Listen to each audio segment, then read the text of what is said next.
Ik denk dat Fatma Kossakaya heeft niet gedurfd om naar Vathorst te komen vanwege het feit dat het eerder aan haar gevraagd is: bent u bereid om de Armeense genocide, laat ik dat zo zeggen, de Turkse genocide op de Armeense bevolking in 1914 om te erkennen, ja of nee? Dat heeft ze tot nu toe geen antwoord daarop gegeven. Dat vind ik een hele kwalijke zaak.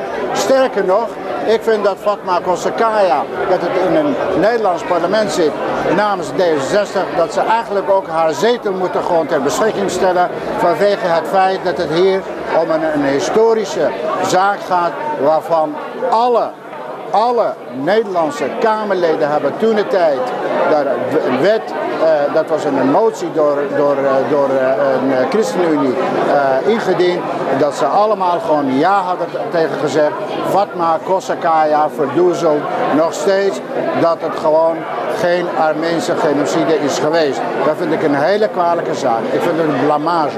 Wat je gewoon hier merkt is gewoon, ik vind het ook een hele kwalijke zaak voor D66, dat het een persoon als Fatma Kossakaya, dat het met een voorkeursstemmen eigenlijk in het Nederlands parlement gekomen, vanuit de Turkije is gedegredeerd en eigenlijk gewoon begeleid.